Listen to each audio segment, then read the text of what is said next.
Ya, yang pasti Presiden telah memerintahkan Menteri Koordinasi Politik, Hukum, dan Keamanan, tentu bersama-sama dengan Kapolri dan Panglima TNI untuk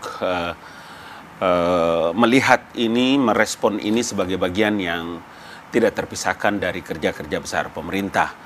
Karena itu memang seperti malam ini, kalau tidak keliru sekitar jam 1:30-12 ini malam, ada tim yang turun, kemudian ada sejumlah opinion leaders yang mesti diajak bicara, kemudian pemerintah, dan tentu saja baik melalui Menko Polhukam telah menyampaikan permohonan maaf, penyampaian rasa duka yang dalam permohonan maaf lah meninggalnya Bribka itu tadi. Baik. Jadi gini, saya mau ingin sampaikan, Bribka polisi yang meninggal itu satu, ada 17 polisi yang meninggal dalam peristiwa Duga dan secara keseluruhan ya.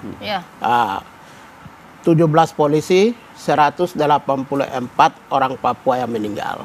Ini karena operasi militer.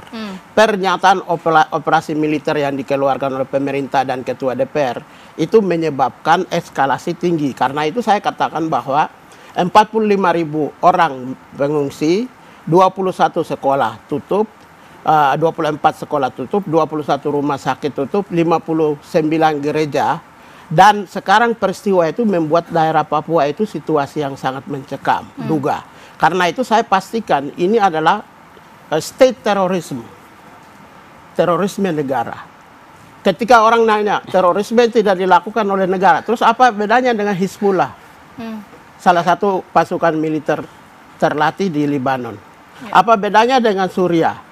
Maka Indonesia juga mempraktekkan praktek-praktek state terorisme kepada Papua. Karena itu jangan selalu kita menyatakan bahwa terorisme dilakukan oleh kelompok-kelompok tapi mohon maaf, gitu. militer ada di sana kan bukan untuk menteror masyarakat Duga. Nyatanya militer tinggal di sekolah-sekolah, rumah sakit, dan justru militer itulah yang menyebabkan 45.000 orang itu mengungsi. Itu kenyataannya. Makanya ini dari Mabes TNI kan tidak mau hadir bersama saya kan. Dia tidak mau hadir sekarang. Belum bisa maksudnya. Bukan belum bisa, dia tidak mau hadir. Gini, jadi nggak ada yang takut sih Bang Ngabalin.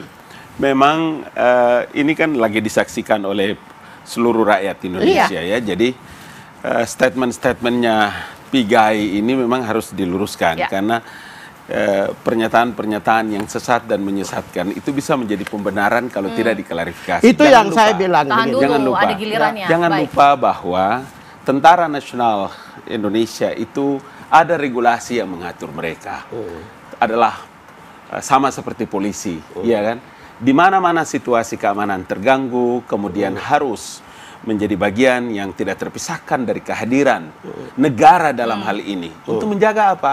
Menjaga situasi-situasi yang bisa memberikan suasana teduh dan tenang, masyarakat harus aman. Jangan lupa bahwa dalam setiap situasi-situasi yang begitu darurat terkait dengan pembantaian, pembunuhan, kehadiran militer, kehadiran polisi tidak dimaksudkan untuk kepentingan seperti yang disampaikan oleh.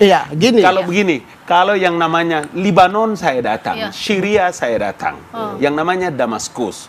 Jangan lupa konflik politik di negara-negara di Timur Tengah jangan sekali-sekali bisa disamakan dengan politik yang ada di tanah air. Karena itu maka berkali-kali kan pemerintah menyampaikan bahwa situasi keamanan seperti hari ini terjadi pembunuhan tidak terpisahkan dari sebuah gangguan keamanan. Karena itulah maka kita menggunakan istilah nggak ada gangguan KKB, keamanan. Begini.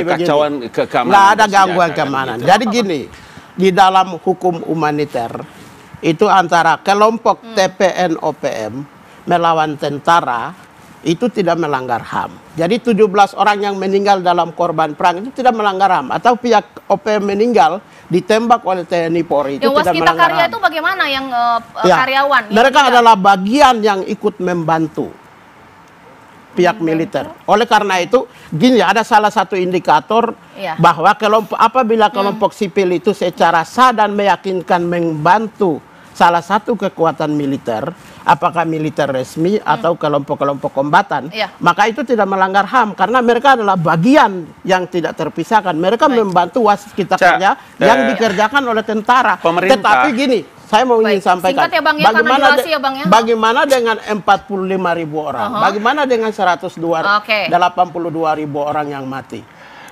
Sekarang gini, apa yang kamu lakukan? Lalu kalau saya sampaikan, apakah operasi ini diperbolehkan? Terus kenapa tidak bisa dilakukan antisipasi? Saya sudah menangkap. Cukup. Kalau sudah bilang stop, saya stop. Oke, wah terima kasih, Bang Pik, Bang Ngabalin. Bagi pemerintah adalah wilayah seluruh Republik Indonesia, termasuk Papua, adalah wilayah Negara Kesatuan Republik Indonesia. Pigai akan sepakat dengan saya dan seluruh orang Papua bersepakat dengan kami bahwa di tanah Papua tidak boleh ada darah dan air mata lagi yang mengalir. Karena itulah maka kenapa perlu penghadiran tentara, pemerintah dan polisi untuk apa? Untuk menjaga seluruh tindakan-tindakan yang menteror masyarakat. Itu sebabnya maka langkah-langkah yang dilakukan oleh pemerintah. Tapi apapun itu masukan dari Bang Pigai pasti masuk ke dalam pertimbangan dari Presiden atau pemerintah dalam mengatasi permasalahan. Tetapi semua statement-statement yang menyesatkan itu tidak boleh dibiarkan. Ini saya kasih buku. Buku tentang tragedi kemanusiaan Papua diduga. Ini TV One. Ini untuk kasih Jokowi ya. Jangan untuk kamu. Saya nggak kasih kamu. Saya kasih Jokowi aja. Nanti di Jokowi punya buku banyak. Jadi saya harus bilang ada banyak. Ini dikembalikan, ini dikembalikan. Ada banyak buku. Bang Pigai, terima kasih ya menjadi masukan.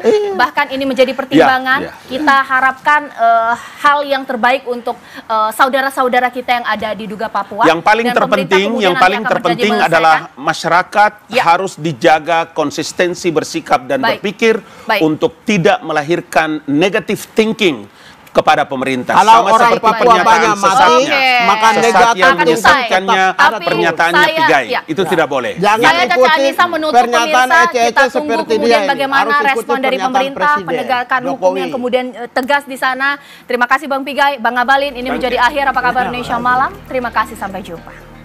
Salam dulu kita.